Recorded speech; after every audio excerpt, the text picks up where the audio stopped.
Alright, yeah, let's just go through each one. Right. One by one then. Each definition, I guess. Okay. So for gene, I got a sequence of nucleotides in the DNA. Is that how you guys want it? Yeah, I mean, quote, similar. Yeah, just put a unit of heredity passed from one generation to the next. Close enough. Chromosome set, I was a little confused on this one, but I just said pairs of chromosomes in one cell, because technically, Yeah, this one was a little kind of subjective. So I thought, so what I kind of wrote was like your mom has one set. And Yeah. your dad has yeah, one 1 through 23 is one Yeah. set. That's what I did. That's it. Yeah, but One autosome, like one of each autosome, 1 through 22, and then one sex chromosome, either X or Y. So yeah. So of course you're like humans have two sets. Yeah. Exactly. Homologous chromosome. I just kind of talked about they're the same size and almost nearly identical. And the reason they're nearly identical is because you can have different types of alleles, like whether they're dominant, recessive, and those types of homologous chromosomes. But Yeah. I don't know what else you guys put. I just put, yeah, same genes at same loci. So, but yeah, they can have different alleles. One, I put one from father, one from mother. Okay, yeah. Oh, two for yeah, I'll do the same thing. They're chromosome with a matching chromosome, identical in size and DNA sequence. Perfect. there you Awesome. Sister chromatid. So yeah, I never quite understood the difference, but I put that it's one of the identical copies formed after replication. Yeah. So like, is that right that you don't have a sister chromatid until they're replicated? Yeah, Okay. they don't have one until it's accidental. go. Because it has to have that century. And it's like exactly the same allele and everything too. Okay. Mhm. So allele is just like I put it's a different version of the gene, like so you can have a dominant and recessive allele. Yeah, a Perfect. variation in a gene or option for a trait. Yeah, that's exactly like that. Homozygous, when an organism has two of the same alleles, it can be either two dominant or two recessive. Yeah. Here's I guess I put so we can have one of each, whether that's pretty much it. Yeah, it's pretty simple. One dominant, one recessive. And then the other has dominant, I just put it, it's the allele whose phenotype masks the effect of the other allele at the same locus. Yeah, it's all better than mine. Yeah, that's a better definition of mine. I put the stronger allele. Yeah, the one that affects the phenotype. It's all the same. It's just the opposite for the next one. Yeah. So you can have recessive can actually sound Show. thing. Yeah. It just depends on the type of whatever what type of gene it is. Yeah. Okay, genotype is the composition of the alleles, so the letters, the sequence, I guess, DNA sequence. Mm-hmm. And then phenotype is the observable characteristic. I just remember that one. Phenotype shows the pieces of the physical manifestation. Yeah, That's a good way to remember it. physically expressed. That's a good way to remember it, true. Alrighty. Diagram. The worst part. It's took me forever. Yeah, I'm the worst job ever. Alright, so I guess the main thing we want to try to do is try to explain this whole video is probably With that one upside right there. maybe like the behavior of the two of them. The main focus of the stage. Yeah. Okay. So we can talk about what about prophase first? Yeah, let's start the first one. So for the first one, for the zygote team substage, they start to come together and a synaptimal complex is starting to form between them. The nuclear membrane is still there, everything's still there, but they're just starting to clump up and form that complex. Yeah. The process of synapsis. I think that's the main focus of the zygote team. She wanted to see that that's when the synaptimal complex is forming. Yeah. And then in the next one is when crossing over happens, right? Mm-hmm. Pachytene, how do you say it? I don't know.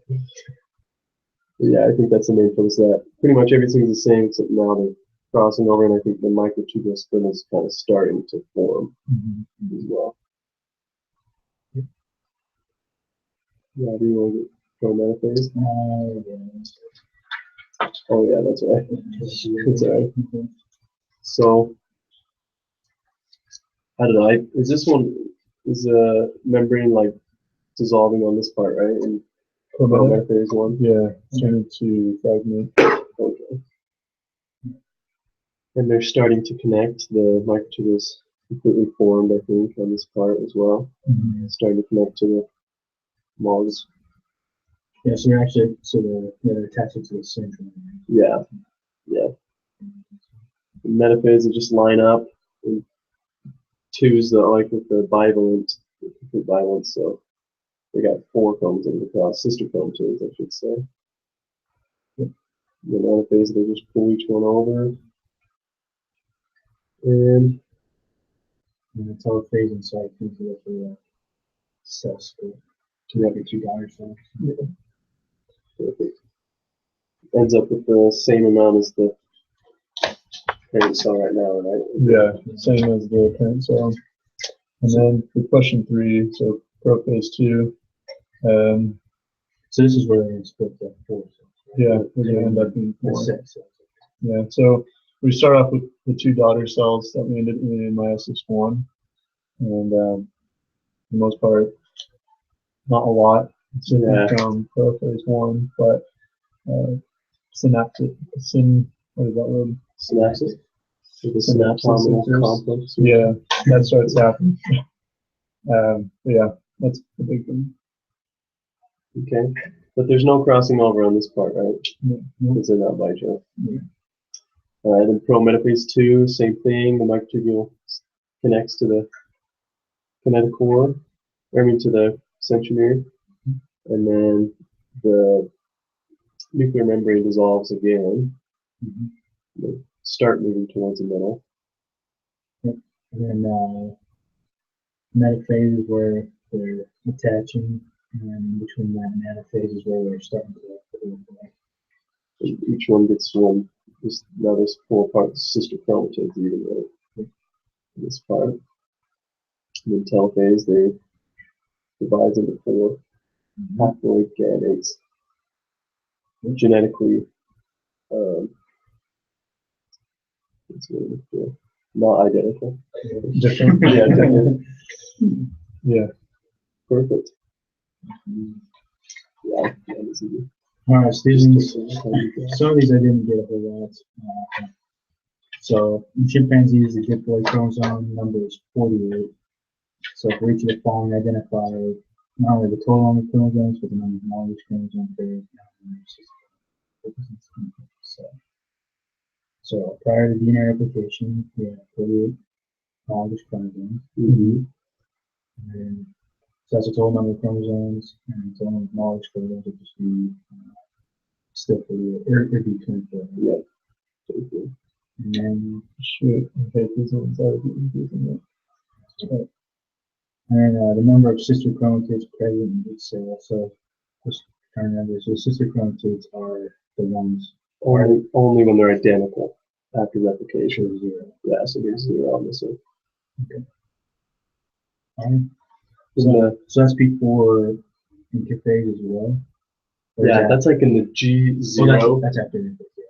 It's like the G0 phase, so like when it's kind of just chilling. Um, Yeah. Okay. So then the beginning of metaphase 1, there's still 48 chromosomes, mhm. and still 24 homologous chromosome pairs. Yeah, because it hasn't split. Yeah, but now there's 96 sister chromatids. This is for where The beginning of metaphase 1. 96 chromosomes? Sister chromatids, Oh, right? Because each 48, Myself. all 48 of the chromosomes replicate, right? So then you get 96 sister chromatids. right. It would be another half. You still only have 48 chromosomes, but they're each in a double kind of deal. So instead of your chromosome looking like this, not only like this, but they're still considered one chromosome, but they just have 2 sister chromatids in each. Yeah, that's right. So in promophase, they double, right? Or no, In S phase, or interphase, they replicate. yeah, okay. So yeah, that's how you can. Yeah. Because then you're just in metaphase again. Because they haven't split yet. They're all lined up. Mhm. But, yeah. Yeah. Right? Yeah. So would you get in telophase 1? And that's So this is when now you have the bivalents like this lined up, and now each one goes to each side. The bivalent splits, right? So now you would have 24 chromosomes in each cell, 0 homologous pairs, because the homologous pairs just split apart from each other, and 48 sister chromosomes, right? Because 24 times 2. And the next one by the end of telophase 2. So, how many chromosomes? We have 23. 24. Yeah, sorry, 24. It's, yeah, one here. And then, so the homologous pairs, it would be 0. Yep. And then the sister chromosomes, it would be 0. Yep. So after fertilization. Is that what you're getting to? Well, I completely confused myself right in the beginning. I accidentally doubled everything, so that's why now I'm having to like cross this all out. You explain why you double it, maybe. Oh, it's just a simple error. I, for some reason, was thinking like Well, then if you did the first one that way, pairs, and then so that's why. Oh, I see. Okay. Yeah, that's all. Okay. So then after fertilization, it'll be the same as the beginning, right? Same as the very first one. So 48 chromosomes, 24 pairs, and 0 sister chromatids because I hadn't replicated yet. Yep. Suppose you're examining the plant height characteristic in pea plants. Plant height is controlled by 2 O's. So, the Punnett square. Yeah. And then, the main thing we're trying to find is genotype and phenotype ratio. Yeah, so both of them. Yeah. So genotype I got for, I guess for the big T, I got 0. Mm-hmm. And then big T, little t, I got 2. 50%, I guess. And then the other one for little t, I got 2. Perfect. That's what I got too. Yeah. And then phenotype, so then you just have a half tall, half dwarf. 50-50. Yeah. 50 tall, 50 dwarf. Yeah. Sweet. Yeah, it's a 1-to-1 ratio. Yeah. Between the two. Yeah. Between the two, yeah. Okay, cool. Number 6. So this one just asks for phenotype ratios, right? Yeah. So I got Or no, just to predict the phenotype. So, No genotype. no I genotype. did do like smooth pod yellow seed. Yeah, so I got for smooth pod yellow seed, I got 3 out of 8. 3/8. For smooth pod green seeds, I got 1/8. 1 out of 8. Yeah. Constricted yellow, I got 3/8. And constricted green, I got 1/8. I had a 6-2. I didn't write like the proportion to it. I just thought I just want to know possibilities of what it could be. I see, yeah. Do you think she'll care if we, like, you think we have to simplify it down? You mean simple So, fraction? yeah, so I did like smooth pod yellow seed, 6. 6/16. Yeah, well, yeah. Well, I just did it actually just like how many I saw. Oh, and this how many squares you saw? Maybe that's probably wrong, but Well, so, yeah, so you would have had 6/16, which comes out to be 3/8, but it's the same. It's just not simplified. I don't think it's a maybe huge maybe they just put down questions or something. Yeah, that's a good question to ask her. Alrighty. Okay, and 7. The beast.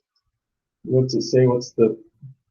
Oh my God! Yeah, I'm surprised you did it that way. You could just do this. You could just do it like this, like mathematic wise. Yeah. Oh well. That's alright. So what proportion of the offspring are you expected to have AA, B, B, C, C, D, D phenotype? So, I got 164. that's well done. Okay. Good. Not too bad. That was it. All right, is that all we do? That was it. I just maybe for something. Do you have any other questions? I don't think so. My main thing is I was always confused about like when I was doing that problem with the chimpanzee. I was like, Yeah. I was like sister chromatids. I was confused about those, but I've got those straightened out now in my head, so that was good. So one more time. So sister chromatid is where it has a centromere and it has Yeah. two identical. And it's only, so it's really, you only have sister chromatids when it's going through mitosis or meiosis, when the cell is, because that's the only time that if they're exactly replicated, exact copies. Does it happen in like meiosis, mitosis one and two, or is it just one? You have sister chromatids during mitosis, meiosis 1 and meiosis 2, but at the end of meiosis 2, they split. Whenever the centromere splits, then your sister chromatids are gone, because they're not the same exact. Now you have different ones. And then when you have two sets, they're not sister chromatids because they could be different. Like they could have different alleles. They're homologous, but they're not sister chromatids. So that's what I was always confused about. But this actually helped me straighten that out pretty good. Good. All right, signing out.